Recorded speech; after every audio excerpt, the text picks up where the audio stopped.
How police captured Florida's longest active serial killer. There's someone in the back. Come out. Let me see your hands. Let me see your hands. Police are in the middle of hunting down a wanted serial killer, living inside the very van where he killed his latest victim. Ah! Go back over there. A traveling serial killer. What's that? What's that smell? Ew! 24 hours before this confrontation, officers discover a brutalized body of a woman with seemingly no evidence left behind that could connect anyone to the case. The victim is still unidentified, and we're taking a shot in the dark. Maybe you've seen her. Everybody's seen him around, but nobody really knows him, as far as I know. Yeah. When I found out Michelle was dead, dog, and you gonna ask my boss man, it killed me. But over the following day, small clues would start surfacing, revealing additional victims going as far back as 4 decades, eventually Yo, what the fuck? leading to one of the longest active serial killers in Florida's history. There's the back piece. This is our van. Steve, you made a mistake. I know. I didn't do this. It's man. Steve, come on now. I'd be willing to bet a lot of money that there are bodies out there attached to him that either haven't been found or gone. This guy cannot. Dude, that's crazy that he's gone this long to like the modern age of on the street. technology and shit. That's crazy.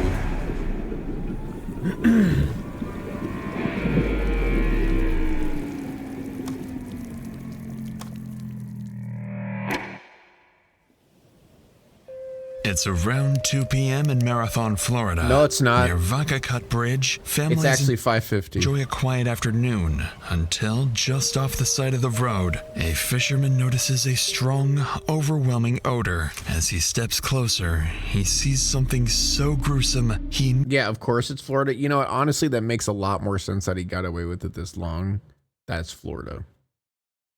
immediately calls 911. Within moments, Florida officers arrive, and it wouldn't be long before the entire lake area. Chat, stop acting like it's 6:50. That's just not real. The only time that exists right now is 5:51. If you live in any other time zone, you're just not real. You don't exist.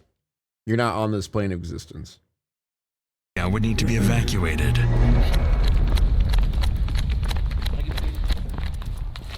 Where's she at?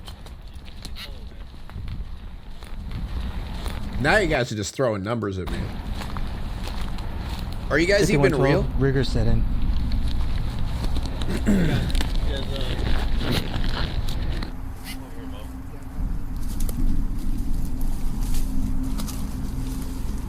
Jesus Christ.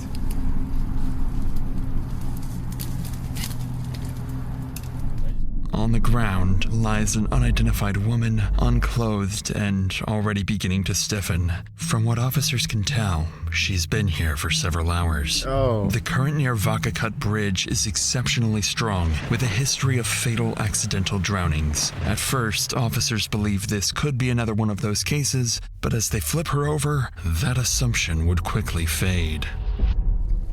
We'll move her a little bit, and then Edie, if you want to take your pictures as we're rolling, so that if there's anything that falls or moves, because what I'm looking at is this stick right here. Okay. Oh God. Need a hand? It looks like she was dragged by this hand. For all your imaginary chat, you don't even have viewers just talking to air right now? Yeah. It's all in my head. Oh, look at that. Yep, did you see that? Look at her around the neck. Right around the neck. Mm-hmm. Oh, it looks, look at the side of her head. Yep. What do you see? You got blood, you got scrapes all over the back. Alright, I'm calling, Call Doc. Is his name Doc, or are you calling a doctor? Examine the body closer, they notice strangulation marks on her neck, blood, and signs of trauma, all pointing to a violent assault. With a potential homicide on their hands, officers call in the on-duty Wait, I'm in a padded room right now? detective, while others begin evacuating the area Impossible. immediately. Impossible. Before the detective arrives, officers at the scene continue trying to identify the victim, only to realize it won't be that simple. Anybody recognize her? Yeah, know who she is? I just turned on the subtitles. All the people on YouTube that turn on your subtitles before now. Mm-mm. Nope. doesn't appear to be a homeless because she's well kept. She's groomed. I just don't see the clothes. You know what I'm saying? Homeless people can be groomed. To something there. This is all the officers know about. Wow, you're really mature for being a homeless person. Me grooming a homeless person. The woman. No clothing, no I wouldn't do that. That was a joke. I wouldn't. Nothing to go off of. But not for long, as the on-duty detective soon arrives. Matt Pitcher is a seasoned undercover detective. He doesn't know it yet, but he's about to take down the town's most dangerous killer. Using a multi-hour interview with Pitcher, we'll break down exactly what he was thinking and the complex forensic methods used to crack a near-perfect homicide. I do not have good luck at Thanksgiving time. It just never seemed to work out for me. And so even coming into this, everybody was kind of joking, oh, be prepared for that call. And so I got the call, and then it's kind of evaluating, well, you know, you put out a little bit of hope that, well, maybe it was just a natural death. And then I still remember I was talking to my captain, trying to figure out what was going on. She said, yeah, it's a naked female. And the minute she said that, I was like, well, this isn't going to be a natural death.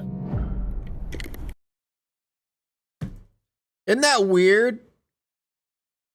Isn't that weird how he just clocks that? Oh, a naked female? Yeah, that's not a natural death. Interesting how common that probably is. Detective Matt Pitcher and Detective Rosa DiGiovanni. This is US 1 headed up that way. Entrance into this little gravel area. Chat, I don't groom homeless people. US 1 is down there. If you pan down here, at the start of what looks to be a Red Bull can, there are tire tracks. Fucking Red Bull. Oh my god. Leading back, as well as tire tracks on this side. He left that evidence? And you have a broken branch that's touching the ground. Pulled hair right here. And if you come up at about 10 o'clock into a wooded area, about 10 meters away, the female victim, 2 to 3 feet in front of that is another small chunk of hair. It looks like there is some bleeding in the area there. Easiest way to come back would be along there, suspecting that that's where the suspect went back. We're going to go around another way, preserve evidence. For the first time, the pieces start to come together. As Pitcher walks along the gravel road just off the highway, he spots fresh tire marks. Thank you, Rock the suspect 2 had been here not long ago. For the 100 bits. A few feet away, strands of the victim's hair lie scattered, suggesting... Bro, how did he get away with it for this long? If he literally just throws a Red Bull can that he drank and just left it. She was dragged from the road into the forest. Further in, there are clear signs of disturbance. Damaged plants, broken branches, indicating the suspect's vehicle was likely damaged as it sped away, possibly right after dumping the body. And then, something far more significant catches his eye. So, you know, there were a bunch of like small trees, that kind of thing. You have this dirt road, but then as I'm walking along the path, that's the first thing that struck me was, so there was a little tree, and it kind of had, you know how you can tell when something's freshly broken, right? The limb hasn't died or anything like that when you're talking about a tree, and it was just kind of hanging there. And so that got me looking at it, and then sure enough, what looked to be car parts broken off right underneath, like sitting on the ground right there. And that's kind of one of those ones like, could this be, you know, the suspect vehicle? But even with this small breakthrough, Pitcher still hasn't uncovered the most critical piece of the puzzle, one that suggests this is far from an isolated incident. With the scene locked down and the victim transported for autopsy, investigators are left with two critical questions. Who is the victim and who is her attacker? To answer the first, Detective Pitcher comes up with a plan. Yeah, I'm kind of going through things, and basically my thought then, especially keep in mind, like I said earlier, this is right coming into Thanksgiving, right?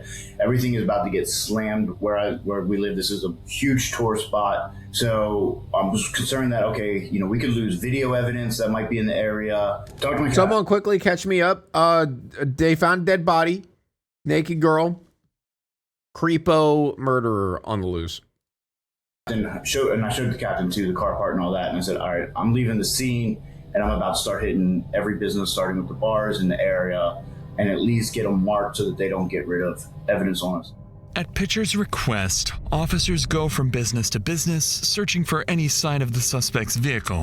One missing a black 3x8-inch piece of bumper and showing damage consistent with hitting branches, as well as any indication of a possible daylight abduction. But with no clear timeline for when the murder occurred, the search could take anywhere from hours to days. So Pitcher splits his efforts, directing some officers to focus on the second piece of Florida, so you know what's crazy? Dude, I swear, like, the laws have to be really lax in Florida, right? Like, I know when it comes to guns, you can just walk into a store and buy it. You don't have to, like, really do anything. But, like, everything else, I feel like has got to be super lax if so many horrible crimes happen in Florida. The puzzle, identifying the victim. He sends them to local businesses, hoping that someone might recognize her. But that's when an unexpected problem emerges.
Chris. Hi, how are you? We're gonna. I just got your phone number. 917. And are you willing to look at the photo of the victim and see if you might know her, or it's pretty? It's up to you. Yes, Yeah. Okay. fine. All right. Oh. There's this lady here. You might be able to recognize her. Yes. Oh. Okay. Do you know her name? Oh. Or perhaps does she drive a car? Or she live anything where we could try and track down. You know her, but you don't know her We name? don't know who she is, so it's very important. We're trying to find out who she is. I can't think of it. Okay. But for sure. Yes, I know exactly who she is. Okay. Definitely. Wait, maybe she's like a customer. Or I'm just trying to figure out how she knows certainly who she is, but doesn't know her name. Although the bartender doesn't remember the woman's name, I guess bartender, yeah. Maybe if I listen to the fucking video, you stupid idiot. I hate you. recalls seeing her multiple times, suggesting she's likely local. And then another bartender approaches. She recognizes the victim too, but still can't provide a name. That's crazy. However, she remembers something else. She had seen the woman working at the Sunset Grill restaurant just a few miles away. With this new information, officers quickly wrap up and rush to the restaurant, realizing they may be moments away from answering one of the case's biggest questions. Makes me want to learn all our regulars' names. I actually know a lot of our regulars' names, but that, to be fair, that's because whenever they pay online, you see their name, so it makes it a little bit easier. How are you? Hi, I'm Stephanie. Detective Rosa DiGiovanni. The reason that I'm asking is, has she ever worked for you? Oh, she looks familiar. Yes, yes. She did? Yes, and I tried to help her. I know. What do you mean you tried to help her? Well, when she first moved here, she worked for us, and you know when that was, more or less? I have all the dates at that my would be house. great. And I feel so bad about what happened to her because I really. Finally, officers have a name, 51-year-old Michelle. But when detectives check for a missing persons report, they find nothing, leading them to assume the victim has no close family. That Why is she so like elusive? I don't. Until her employer reveals something that makes her death even more tragic. Oh, She told great. me, you know, she was from, is it Wisconsin or Wisconsin? I have all her info where she was from, I think. And she had a family. I knew she had children. Had? And, an ex-husband. Well, I guess had because she's dead, but She didn't have custody of her children. But she told me she used to be like a therapist, too. And she goes, I know Aw. better. I shouldn't be taking these pills and stuff. And I said, well, you know, you need to get straightened up because I'm going to have to let you go. But she did talk always. I don't know her children. I never met her, but she man. always talked about them. I don't know how old they were. She always talked about going back.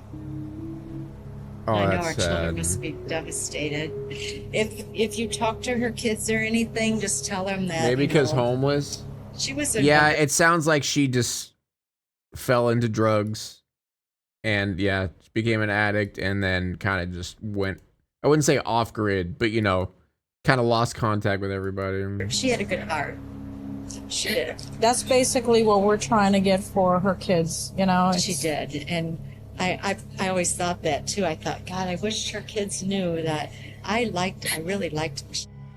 Thanks to her employer, officers are That able is to get into sad. contact with several of Michelle's family members in Janesville, Wisconsin.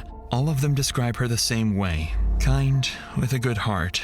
But after moving to Florida, she lost contact with them. This information is immediately relayed to Detective Pitcher, who now has one question left to answer. Who is her killer? I'm not exaggerating when I say it is criminal to be homeless in Florida. It is a criminal offense. Is it really? Jesus fucking Christ. We're cooked, man. And criminalizing homelessness. Just get a house. How dare you not get a house? Get a house now. What are you doing? Get your ass in a house now. Oh, you can't do that? Oh, you don't have the money? Oh, that sucks. That sucks now, bitch. Like what? I don't. That is wild. That is fucking crazy. that answer may be closer than they think. That time the captain says, all right, I'm going to send a picture of this car part to a buddy of mine who's in narcotics. He is extremely good with cars. You are a product of our bad economy, and we are going to punish you for that. You have been screwed by our horrible leadership, and now you're going to go to jail for that. She literally sends him this little bit of what turned out to be a bit of a fender. He comes back. First thing, he sends a text. All right, it's going to be from a van, full-size van like this. Within 15 minutes of that, he sends a picture and says it's going to be this type of van. Damn, he's quick with it. That picture he sent actually ended up to even be the exact same color, everything as the van, as a suspect van, like to the T. But in my mind, I'm thinking, you know, number one. Oh, thank you, buddy. Ezra, can you grab me a fork? Or actually, I'll go grab them real quick. Don't judge me. I haven't had the chance to eat dinner today, so I'm going to eat while I'm watching this. What, 50% chance it's actually going to be the suspect vehicle. Being able to match that to the vehicle, yeah, probably not going to happen. Naturally, eating? Detective Chicken Pitcher strips? is skeptical, but he Chicken still strips? relays this information to officers combing through CCTV footage. And to his complete surprise, after 6 hours of finding nothing of value, they're about to stumble upon something big. I don't know how to download it from this system, but he's fixing to go past here in just a minute. Need anything else from us? No, bro, I'm just going to find this vehicle and then try to clip this. I found him. He's right here. Office Max is a ripoff. Right there. At last, Why did someone randomly say Office Max's? Wait. What? Need anything else from us? No, bro, I'm just going to find this vehicle and then try to clip this. I found him. He's right here. Office Max is a ripoff. Did he just like randomly slide that in? Is there like some lore I'm missing here? Like, he just like added that in. Did he know this was going to get on YouTube? And he just had like a deep hatred for Office Max? He's like, dude, this is going to be big. I was going to slide this in. Office Max is a scam. I ordered 50 pages and they printed the wrong way. They didn't give me a refund. Right there. At last, police spot what they believe to be the suspect's vehicle, a black and silver Dodge conversion van, visibly damaged with pieces missing. And once they run its license plate, detectives can begin reconstructing the killer's movements piece by piece. The fact that he actually has a pedo van. He's gonna go by. It's like the stereotype is always there, I swear to God. There he goes, right there. Yeah, 1207. He will let you, yeah. That's the van right there. It helps? How do you know? Are you a murderer? Do I have a murderer in my chat? There. There it is. There it is. Yep. All right, 1240. He has to stop somewhere. 12. Stop sign? What stop sign? 1239. What we get from Alfredo's? Huh? Alfredo's was 12:08:23. So that's 4 minutes. 4 minutes and 17 seconds. You gotta stop somewhere quick. Stop sign. 4 minutes 17 seconds. We wasn't sitting in traffic for 4 minutes. That's a big. That's a. So where can he stop between Fredo's? Huh? Trade ones. Trade ones. Or if he came in here. As officers piece together the van's path across town, it suddenly disappeared. Dude, I don't know. When there's a restaurant called Alfredo's, like, you just want to eat there. Like, now I want, like, to go there and eat some chicken Alfredo. You know what I mean? Somewhere near Kmart Plaza on US Highway 1, just over 3 miles from where the body was found. While officers search for additional camera angles around the last known location, investigators run the van's registration. And that's when they discover something deeply concerning. The van belongs to 58-year-old Stephen Matthew Wolf. Why is that concerning? That's a good thing. A man with a long and serious criminal history. Obviously, the Wait, he has a charge of second-degree murder? Long and serious. And they let him out. And then he murdered again. Wow. Crazy. It's almost like murderers don't learn their lesson. Criminal history. Obviously, the one thing, I can't remember if it was a juvenile record that was sealed and they had to go a little bit further to find it out or whether they grabbed it, but he had a murder at a young age.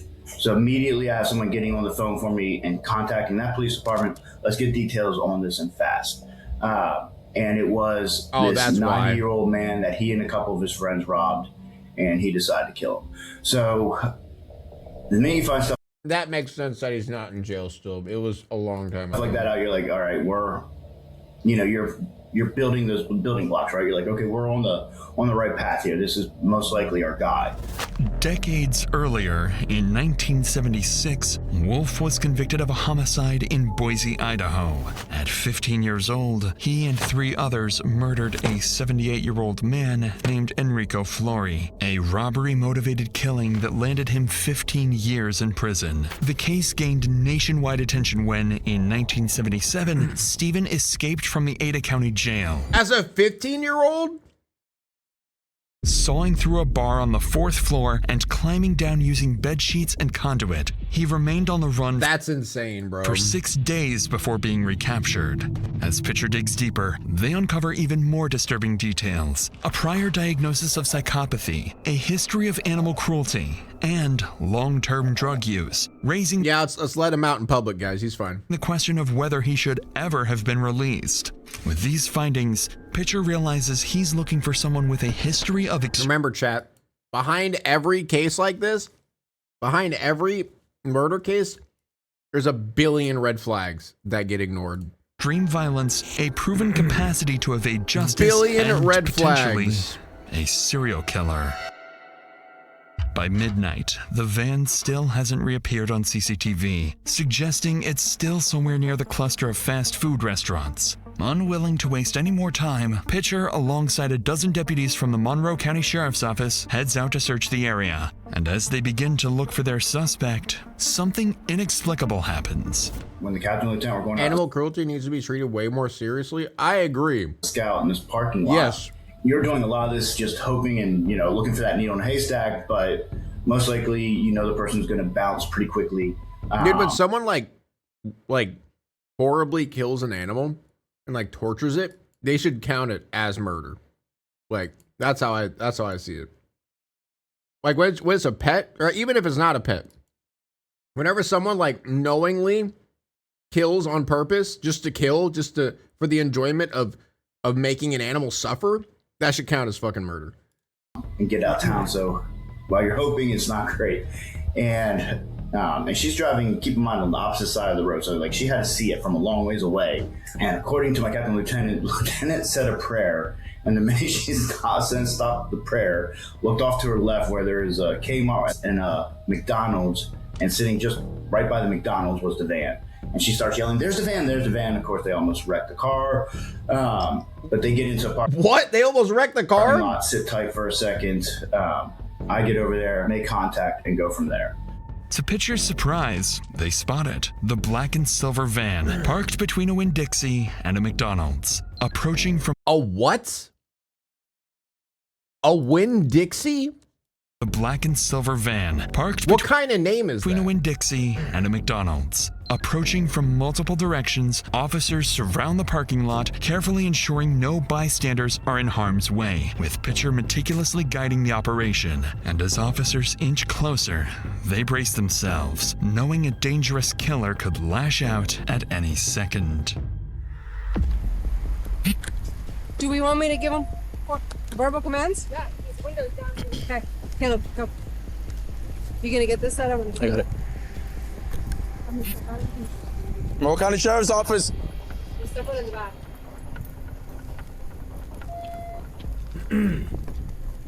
Monroe Pig is never read because of Winn-Dixie and it shows. Still a stupid name. Sheriff's Office, come up with your hands up. Sheriff's Office, let me see your hands. Let me see your hands. All right. What now? That's like being named Aaron. What a fucking stupid name. Come on out. Anybody else in the van? Hands up. Come on out. Come out, driver's side. I'm drinking root beer. Sir, just drop whatever you're doing. Come out. Come out. Let me see your hands. Let me see your hands. Don't reach around. Don't reach around. Just let me see your hands. Come out of the van. Okay. Go back towards the back of your van. Anybody else in the van? This is probably a bad video to eat Get in. too. Get right here. What's going on? Sir, right there. There, right there. Put your hands around your back. What's nobody in there? What's your last name? Wolf? Wolf? Yeah. Stephen Wolf. Yeah. What's your birthday? I'm not drinking beer. 9/24/60? Yeah. Is 1960. this vehicle registered to you? Yes. To the officer's surprise, Stephen doesn't resist. Instead, he's calm, almost unusually so. He probably set like some sort of like, I wouldn't say trap, but has a good alibi or something. Someone being arrested without explanation. After placing him in a patrol car, officers begin inspecting his van when something immediately stands out. Oh, come here. Wait, watch this. Look at this. Right here. What do you see? What do you see? The Isn't piece that is the piece? gone. There's some grass. And he's gonna bend the back. Yeah. This is our murder test. Oh, yeah. What's that? What's that smell? Oh God. Switch to 3. This is him. Okay. It's him. Hey, do me a favor. Yep. Bottom's clear. When they were going through the van, I believe there was blood in there that they have yet to identify, for one thing. Ew. There was, unfortunately, underwear in the van. Ah! Why? Why? God damn it! Appeared to be used. There was other women's underwear in there. So I 100% think that there are bodies out there attached to him that either haven't been found or gone. There's all these, you know, little details that too many to overlook. After securing the scene just after midnight, yeah, the American flag in the front of the car. Stephen is transported to the Monroe County Sheriff's Office for questioning. But despite Pitcher's plan unfolding nearly perfectly, he still has a long way to go. On the way to the station, Pitcher realizes that from a jury's perspective, there's still reasonable doubt, and nothing truly conclusive beyond a single piece of bumper. And with the right lawyer, he could claim he was simply at the wrong place at the wrong time, and the charges could easily be dismissed entirely. Even so, Detective Pitcher remains confident he can make Stephen break. Less than 12 hours after the murder is believed to have taken place, the two arrive at the station, and Stephen is placed inside the interrogation room. Both Pitcher and Stephen have been in these situations before, and each of them believes they have the perfect plan to outsmart the other. But before we get to that, after a long day at work, all I want is a good home-cooked meal. God damn it. Finding the time to scroll through recipes, figure out what to make, and then... Is this AI? Go shop for everything? That never happens, and I end up making the same few things on repeat. But that changed when I started using HelloFresh. No! One compact kitchen system, a 180... Like, I'll brag for 2026. With that said, let's get back to the video. The way I interview, like, I'll brag for a second. I think I can interview pretty much better. Dude, that is actually a crazy transition. After finding out this dude has children's underwear and like murdered a bunch of people. You guys hungry? You feeling like you want to eat something right now? You guys got an appetite? Better than anybody. And I think I have a track record to prove it.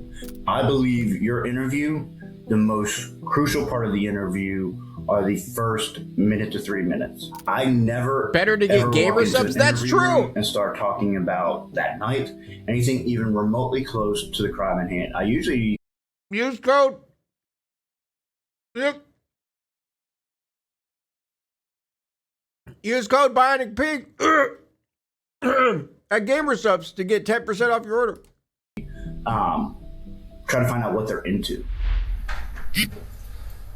Alright, Steven. His name's Steven! Just ask him why! Holy shit! We're back! His name's Steven! All you have to do is ask him why. I'm recording. Right now, you're just being detained, alright? I'm just gonna talk. Why?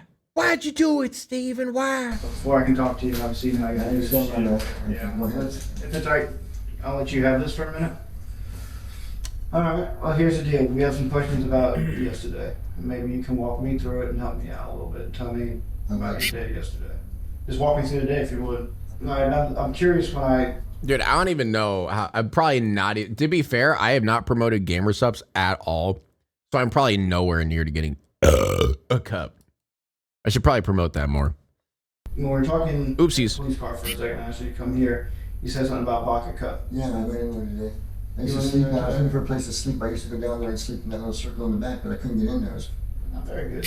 That's what the damage to my car was. That's when I did that. That's when you did that? Yeah. What time was that? I almost got stuck. Yeah, that's never good. What time was that? 3:30ish, I guess. I don't know, this afternoon. Okay. It was all sandy, washed out, trees were overgrown. I said, I can get back there. I started back down the road. I said, shoot, trees, I like my man. I scratched it all up. I didn't even know I'd heard it until I got to the library here and walked down. I said, God dang it, I broke the shroud. It was already cracked anyway. Yeah. So would you try to back out and that's how you can tell he's used to manipulating people.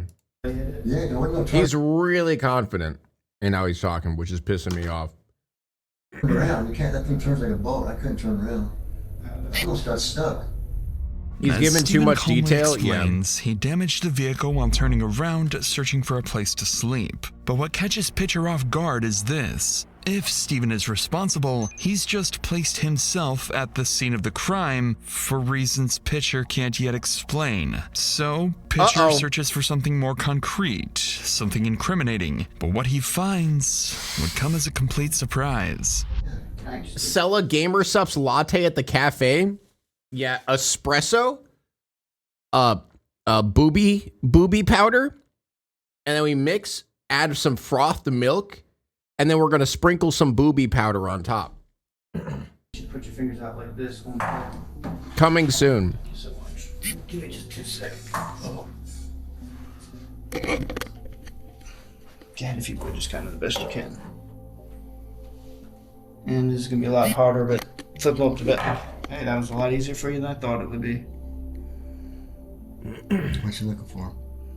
What's that? So what you Just any kind of marks. I'm not gonna show you no I scratches. got no marks, no scratches, no nothing. If you guys are confused what I'm talking about, you guys, all you need to do is go to GamerSupps and use my code, and it'll make a lot more sense.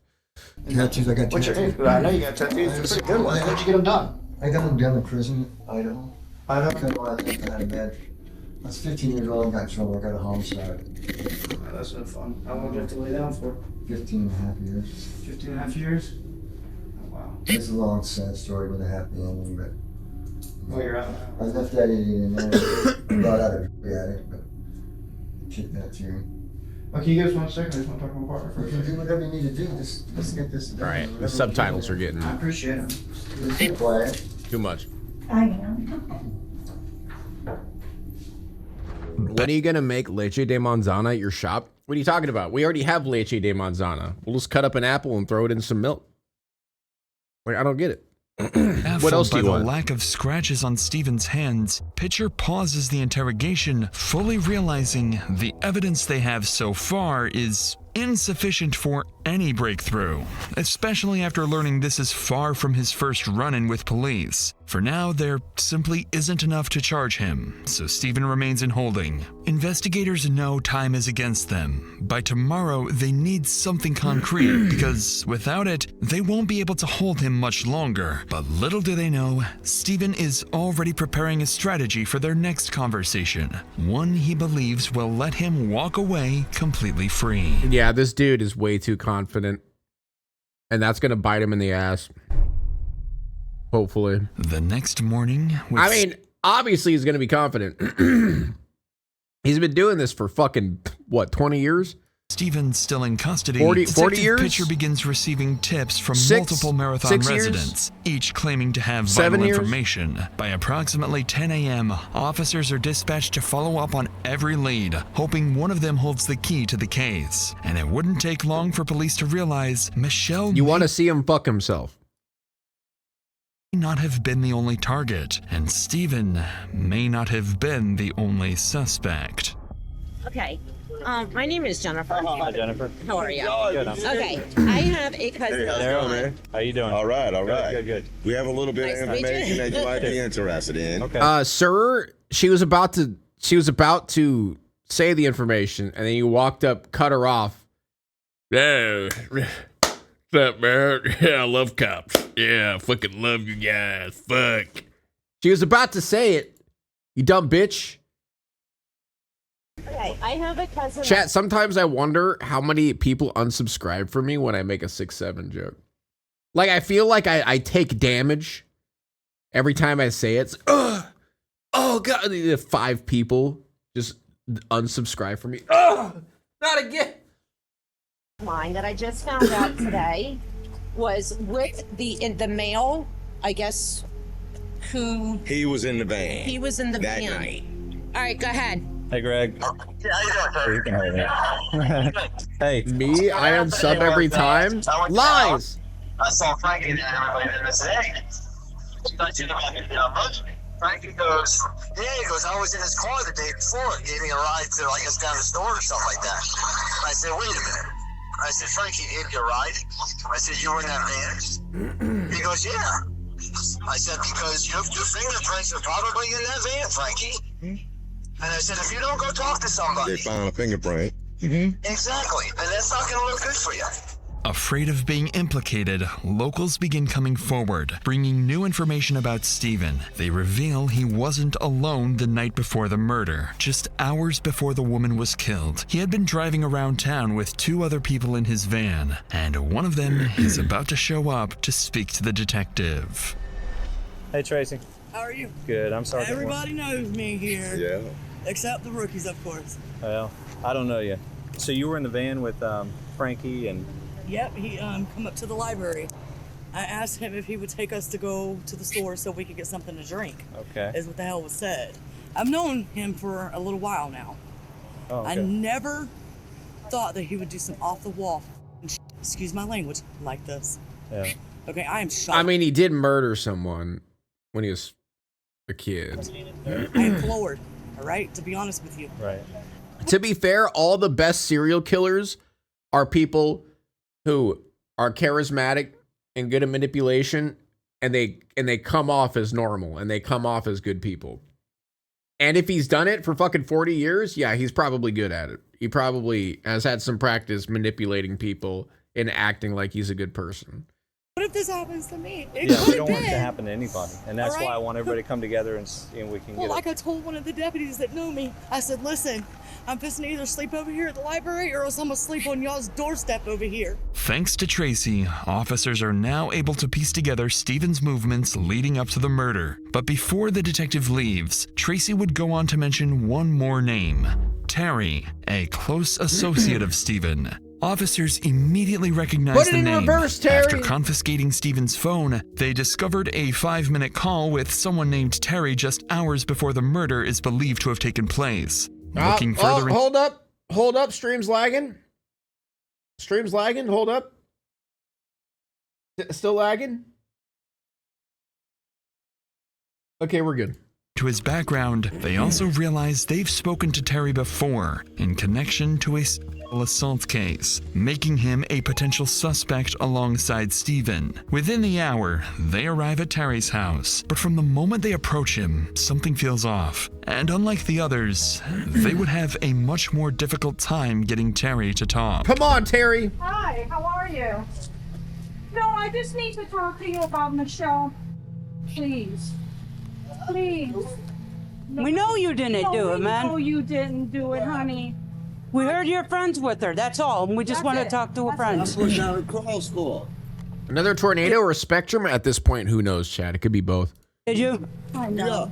That's all. We just want to talk to her friends, man. That's it. No, listen, Terry. We just want to see. He's like, I'm good. When was the last time we saw her, Terry? Man, come on. Dude, honestly, No, for a Terry. second, I thought he was about to just head out.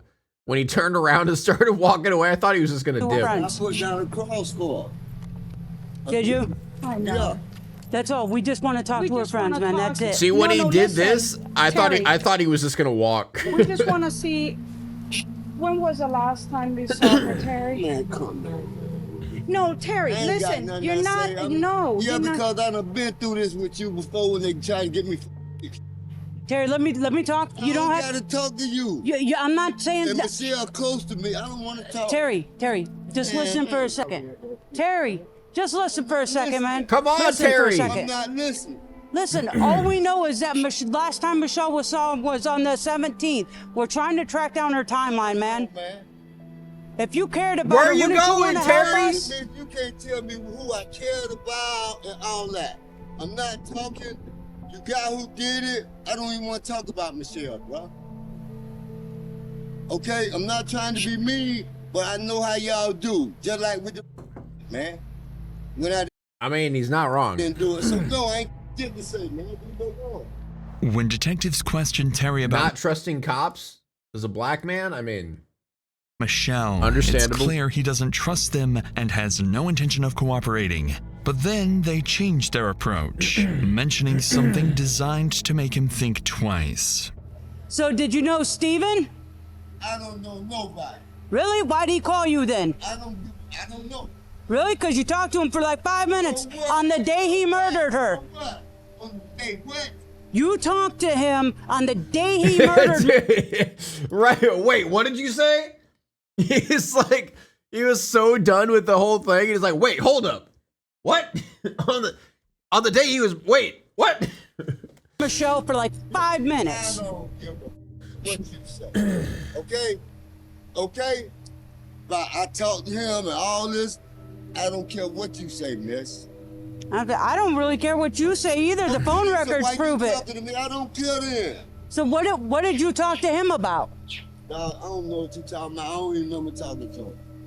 You don't remember All I talking know, to him? Listen, Okay. miss. Terry? The dude Terry, you gotta tell him, bro. didn't like Michelle. He always threatened her. Me and him got into it over her. Okay? Michelle was a close friend. If you go down there underneath the backup bridge where she supposedly got killed or whatever, I put a cross down there for her.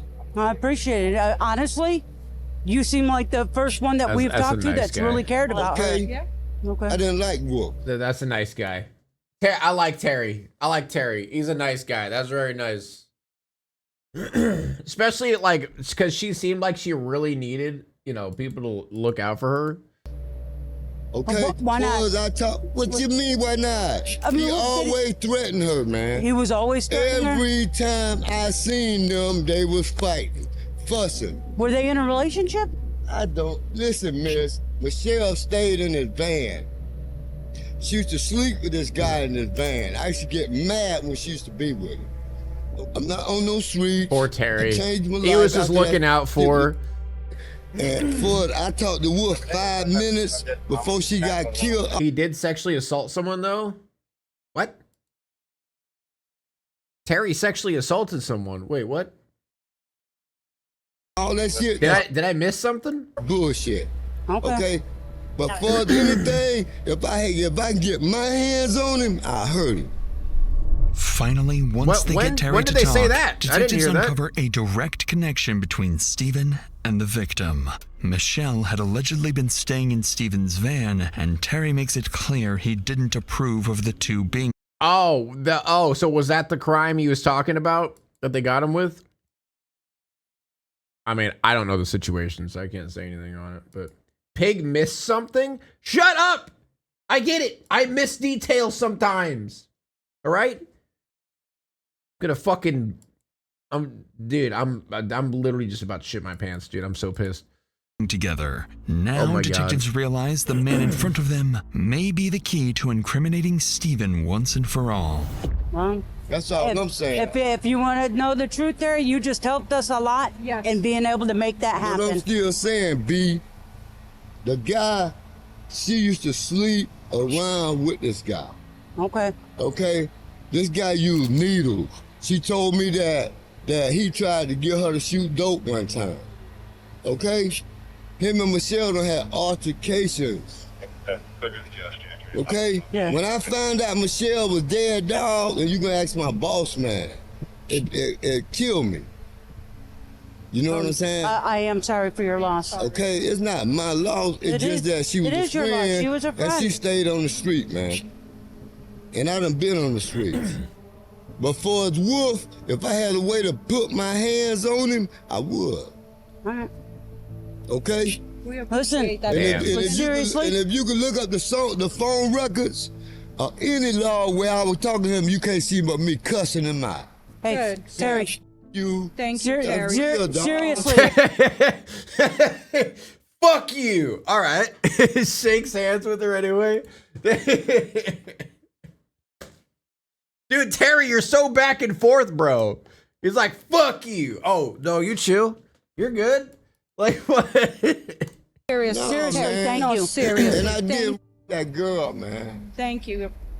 As Terry breaks he's talking about the crime before. Down, detectives begin to believe he's telling the truth and that he is indeed one of Michelle's few genuine friends. After wrapping up the interview, they return to the station and relay their findings to Detective Pitcher, who, for the past 12 hours, has been sleeplessly studying Stephen's profile when he uncovers something interesting about Stephen's experiences in jail. Talking about his time in prison, things came out that, number one, he has a hatred for women. Somehow I think it stems from his mom. What? I would have never guessed. But I still can't quite place it. He went into great detail with me about when his mom was sick, how she couldn't do anything. And like very disturbing that a normal human being, normal person in a conversation isn't going into detail about these kind of things. That's a red flag. Obviously there's a lot of in prison. I figured out a way around it though.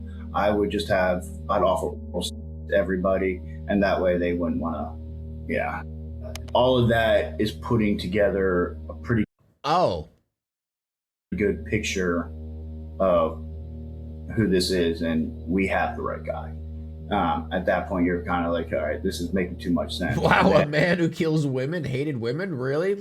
Crazy. When men hate women, they die. And guys, there's not a pattern, all right? It's not, it's your imagination. Talking about women in general would snap him a little bit, and that would cause me to have to bring him back down. But even with this unusual finding, Pitcher is only beginning to understand the twisted mind he's dealing with. What he does know for certain is that this isn't Steven's first time, and that by now he likely has a plan he believes will let him walk free. And if Pitcher wants to get anything from him, he needs to build a bond, gain Steven's trust, enough to make him confess. So that afternoon, Pitcher decides to change his approach. He asks Steve to step outside, offering him a cigarette, a small gesture, but one that would have monumental effects on the investigation. Dude, honestly, they should do that more often. Dude, I swear to God, if you're sitting with someone and you're both smoking, like, you're gonna reveal some shit. You know what I'm saying? You get some deep ass conversation. They should do that more often, not gonna lie. A two-step outside, Steven begins to break. We're gonna step outside and have a cigarette. Let's go smoke. All right, chat. Me and him are gonna go smoke. BRB. Being charged with homicide, man. I know you are, and I know that seems scary as hell. I've been through it before as a He's child, but I remember racist? it well. No. No, what? There's no way. Things are different in some instances between what happened when you're 15 and what happened now. Somebody died at my hands. The difference is that somebody died, but it wasn't at my hands. Oh, man. Steve, you made a mistake. I know. I didn't do this. Steve, I know you. Oh, God. Okay, listen. You made a mistake. Oh. I didn't kill her. Her boyfriend killed her. What happened? They fought. I didn't, nobody. They were having though in the back of my bed. Okay. And they fought. And I just kept driving, said, come on, guys, calm down, quiet down. I don't know their names. How did you have them buddy? Back. I picked them really? up. Where'd you pick them up? Walmart. They wanted to come to the Keys. Oh, Matt. Steve, come on, man. I don't know what to do here. We gotta keep going. We gotta keep going. We're gonna get this. I did not do this, but we gotta work it guilty out of together. covering it up. I helped him get rid of her. All right, but we can work through this, okay? This isn't the end of the world. He walked away and he was gone. Yeah, you could. This guy is so like. He's confidently thinking he's fooling. You know what I mean? That's what's so annoying. It's like it makes sense that this dude got away for so long because he's so confident when he does this shit. Jesus, what am I gonna do? Like he just believes that it's Despite working. being prepared for something new, Detective Pitcher is clearly taken aback by this version of events. Steven insists he didn't kill Michelle, but admits to helping cover it up, claiming the real killer was her ex-boyfriend. At first glance, the story feels completely fabricated, a last-ditch attempt to deflect blame. But then, something clicks. Pitcher recalls combing through Michelle's social media and uncovering a troubling detail. An ex-boyfriend. Wait. Persistent, unwanted, and openly Wait a second. Harassing her online. Still unconvinced and questioning why Steven is only bringing this up now, the two return to the interrogation room as Pitcher prepares to press him further. Can you do your best to describe him? You said he had... He's got what? Go ahead, head to toe, everything you can tell me. Long khaki shorts. I don't know what kind of tennis shoes. No socks. Okay. Flowery type of shirt. I don't know what pants he was wearing really. And scruffy. His hair doesn't touch. You don't know what pants he was wearing. You literally just said khaki shorts. His shoulders, but it's close. It's straight as an arrow. Gotcha. Okay, not feather waving, not one. How old was he? He's younger. I think he's younger than she is. 20s? Yeah. Skinny as a rail. He would have said it way before if it were true. That's what I thought. But I don't know how, like, the way the video is portrayed, I don't know. Skinny. Black as hair, the blackest you can get. Like black as that camera right there. Where were you exactly when you picked them up? I was at my van. Right. I was in my van. But where, what location? They walked by the liquor store. They walked up to the front of my van by that grassy area. Okay. They were walking and said, hey, you guys, this dude for a ride. So you let him in, they get in the car. He's up front. I'm not even out of the parking lot yet, bro. Can I have one of them cigarettes? Yeah, you got a pack, bro. I was at the, you know where where the hurricane washed out the road, where it's a long strip after you get out of Bionicpigtv. Right by Ann Beach. Long key. Those are shorts he was wearing, not the pants, silly pig. Shut up! Shut up! Up in there. Okay. Somewhere in there. But the long stretch that got washed out the road, and at nighttime the lights are all red. Yep. You know what I'm talking about? Yeah. That's where he came back up in my front seat and said, bro, she's dead. All the way. He didn't say I killed her, he just said she's dead. Okay. What? Bro, she's dead. My brain was thinking, if she's really dead, I'm really call the police. Yep. But he's right there next to me. Call the police. And I didn't pick up the phone. And I pulled down in there. I can't go very far. You said it was your idea for vodka cut. I was thinking, I gotta get rid of this. I gotta get rid of both of them, but I gotta get her out of here now. That's true. The most unbelievable part of this story is trying to believe that a dude would give him a whole pack of cigarettes. Ain't no way that's real. And he jumped out. He pulled the door open. He pulled her out.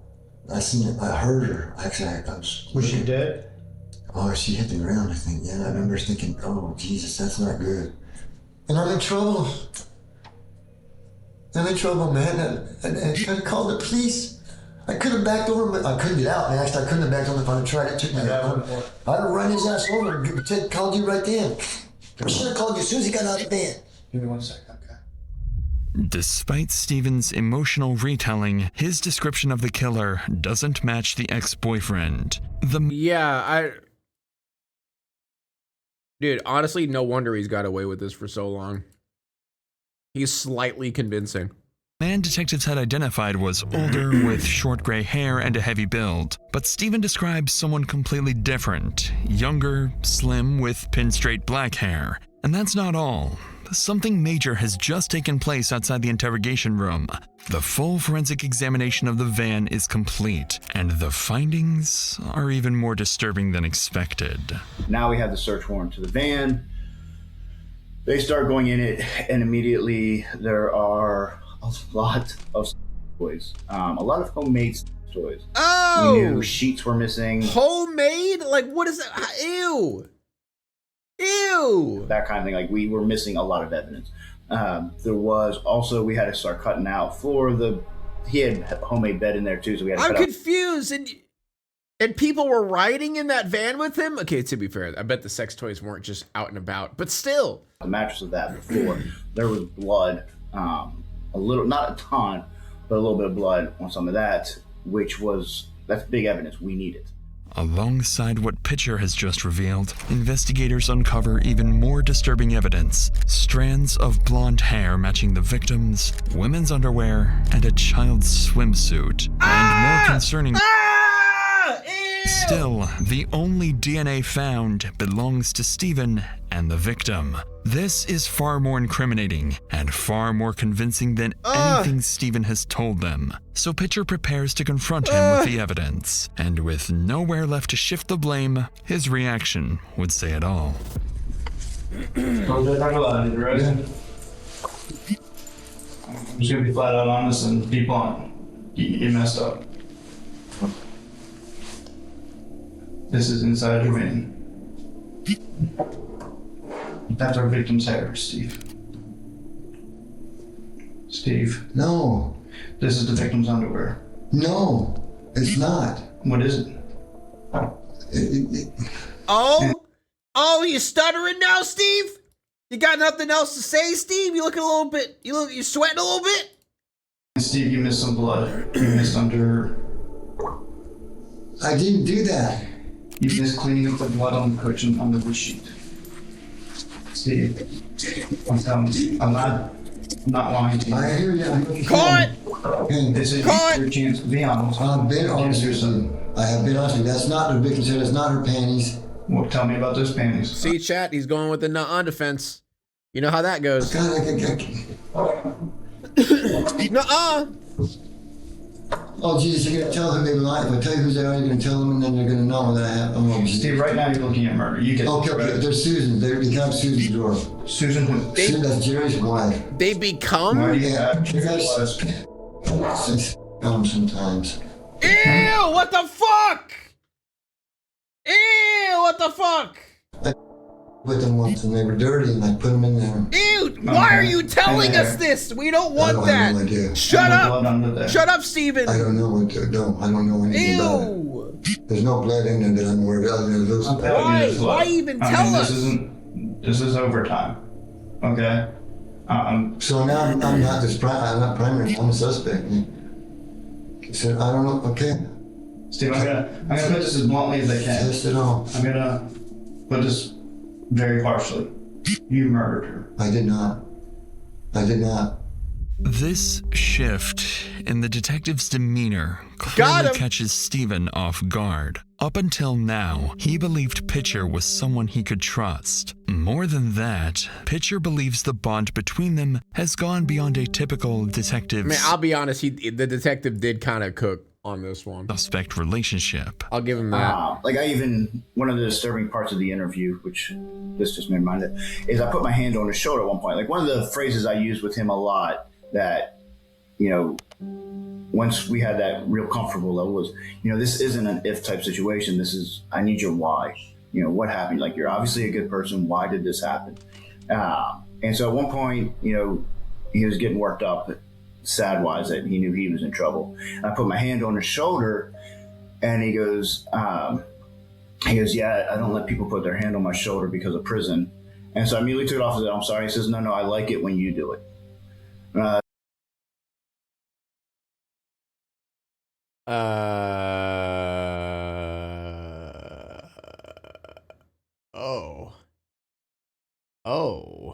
I see where this is going. Oh. I was like, that was one of the key moments. I was like, okay, well, he's now looking at us being in a relationship. Like he has feelings for me in terms of that. Oh. That's, you know, cute. He was putting me, in his mind, in an awkward position to have to testify. Like, I don't know if part of him thought that I had feelings for him and that he was putting me in an awkward position, making me testify against him. I've never even come close to having anything like that happen before.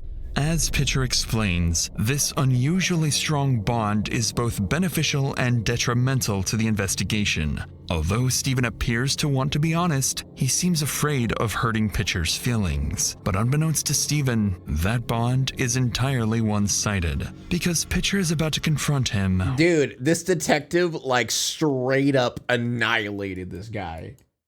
Like, this detective put on the charms so hard that he fell for him. And then fucking demolished him. Like, holy shit. This is like a whole other level of absolutely annihilating a criminal. Like, holy shit. With even more evidence he failed to cover up. Yeah, this detective's got the riz, bro. Can you explain the blood on the cushion under the sheet? No. My leg, I guess, but that's not gonna cut it. I know, so I'm going to go to jail for homicide? I will check with the state attorney, but as of right now, I'm afraid that's the most probable. Oh, geez, guys, I'm not the guy. Love at first arrest. What? Okay.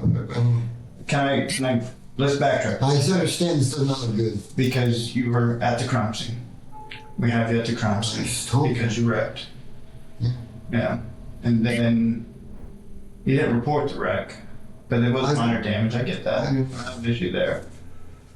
Then we have you come into the library using a dumpster. Dude, just think about if he didn't. Like, if that piece of the vehicle didn't come off. I feel like he might have gotten away with it. Not gonna lie. I mean, maybe they could have gotten it with, like, tire tracks or some shit. Even now, probably not tire tracks. But, like, yeah, if that piece didn't come off. Where there's blood in the dumpster. And you told me you put trash there. Yeah. And then we search your van, which you say nobody has been in that van besides Tracy and Charlie. I think and that was a couple days ago. Yeah. And the hair doesn't match that person. I don't know what you guys are talking about. Apparently, all this secrets of investments because I came back down here. Sorry, I swear. And Sorry, Logan? What? The worst part about it is that you're convinced that it's me. What is that? More panties. In my van?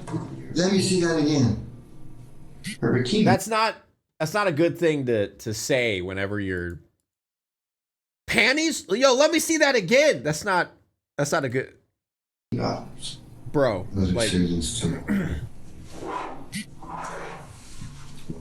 I wouldn't worry at all. yeah, in my van. Wait, let me see that. Let me look at it again. See. Much where I am, but My guess is you'll probably never see her again. To Stephen's surprise, on the night he was found, officers recovered a bloody shirt that had been disposed of nearby. And despite it all, Stephen would continue to deny that he had killed Michelle. At this point, it doesn't matter. They don't need a confession, because the final and most disturbing piece of the puzzle has just come to light. When they were going through the van, there were some of the toys were probably 8 inches to 12 inches in diameter. Ah, what the fuck? Very, very, Ah! very horrific. What? And I think they ended up finding her DNA on a couple of those.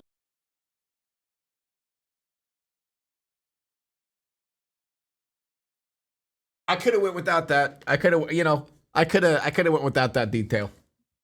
Not gonna lie. I could have went my whole life without that detail. I'm just saying. I could have went my whole life without that. But now I know it, and now I hate my life. And that's probably what helped to cause her to bleed out. The strangulation was probably most likely not what killed her, but that he would strangle her, let her in and out of contact, like just torture is the best way to describe it. Yeah, I could have. You know what? I could have went my whole life without knowing that. But now okay. Great. I hate this. I hate this so much. Based on the crime scene and the horrific autopsy findings, in 2023, Stephen Matthew Wolfe was convicted of first-degree murder, 2 counts of battery, and tampering with evidence. And in the end, he was given the only fitting sentence for his crimes. That's kind of, I think, what did him in. Like, that's that whole situation where he knows, like, even in the interview, he brings up the death penalty and that I'm going to get the death penalty for this. Yeah, so maybe the first time in Florida, if not, it's only been 1 or other 2 times where every member of the jury believed he should get the death penalty. Even though, yes, obviously he's a very horrible person. It's also always weird when you know that it was your testimony and your doing that is going to end this man's life. I mean, that's awesome. I would be ecstatic knowing I'm the reason that this monster is gonna die. I would be over the moon knowing that I'm the one who put this man in the grave. You know what I mean? That would be great. I would love that. So it's a mixed bag in that sense. Like, even the things like the touch on the shoulder, like, as dumb as it sounds, that to him, that's, oh, this guy cares about me, you know? He really does like me. You use your manipulation powers for good, and he used them for evil. That's the difference. Yeah, it might feel wrong to manipulate someone like that and make them trust you, but you're doing it for a good reason. Crazy as that is. You mentioned that there could be more victims tied to this guy. Because obviously people that have empathy and a heart is going to feel gross and dirty whenever you manipulate someone into liking you just so you can get them, get them caught. But, it's for the greater good. I think that he could be like a serial killer with more unsolved murders connected to him. So I 100% think I'd be willing to bet a lot of money that there are bodies out there attached to him that either haven't been found or gone. He was a homeless guy who lived in this van, and you have long periods where you can't even say where he's at. He was skeptical on telling us other locations, kind of thing. Everything just pointed. I mean, we even had when they were going through the van. I believe there was blood in there that they have yet to identify, for one thing. That didn't come back to either one of them. There was, unfortunately, underwear in the van that appeared to be used. There was other women's underwear in there. Now, granted, he had stolen underwear that we found out from somebody else, but there's all these, little details that too many to overlook.